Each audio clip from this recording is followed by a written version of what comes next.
Hello friends and welcome. Today I'm going to show you how to create your very own pesto penguin tapestry. I just thought it was like he's trending and he's super cute. We're just going to make a little tapestry for him. I am going to be swapping the little colors. I know that his feathers currently are gray, but I'm just going to swap it for a black color. So we're just going to start by chaining 13. And for this tapestry, I think I forgot to mention, but we're going to be using a Tunisian simple stitch.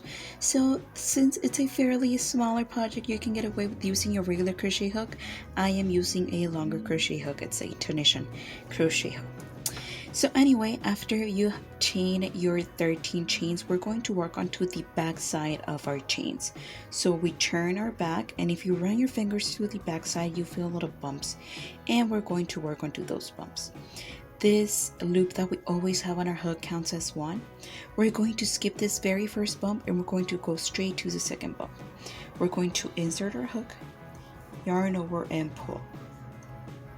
And we're going to do this all the way down this row.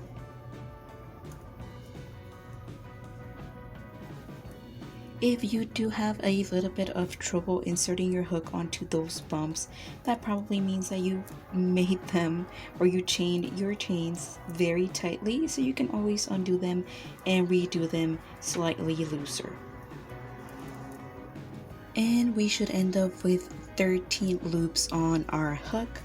We're going to do a return pass. A unique thing about Tunisian simple stitch is that you go forwards and we go backwards within one row. Just going to yarn over and pull through that very last loop on our hook, or the very first loop depending on how you're looking at it, and that's our chain one. We're going to yarn over and pull through 2 upper loops.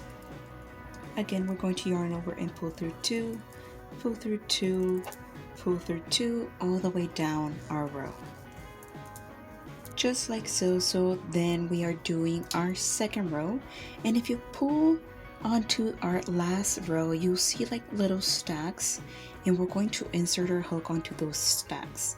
We're going to insert our hook only onto that front loop of our previous row, yarn over and pull. We're going to do this one more time for a total of 3 stitches. This one always counts as one. We're going to grab our second color. You could be whatever color you like. I'm just swapping it for black. We're going to insert our hook onto that front loop only, yarning over with our new color. And we just continue to do this for 7 stitches. So we just continue to pull through. I like to move my tail back and forth so that it catches with my working yarn, but you can always weave it in at the end. And for the remaining of our 3 stitches, we're just going to drop our black. We're going to pick up our white, and we're just going to insert our hook onto the very next stitch and just yarn over, pull through. Make sure that this back loop is nice and loose so that it doesn't warp your project, and we just continue to pull through those last stitches.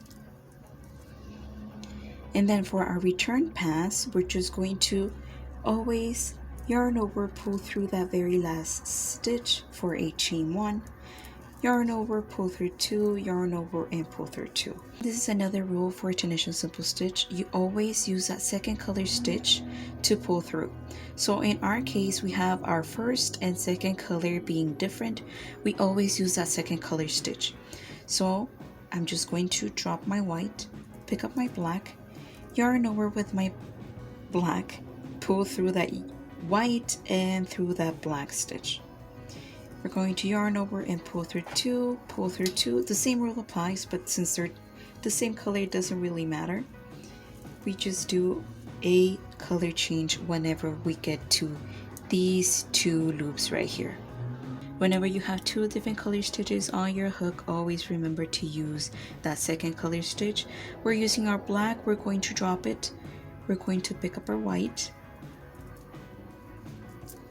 We're going to yarn over with our white, pull through that black and through that very first white stitch.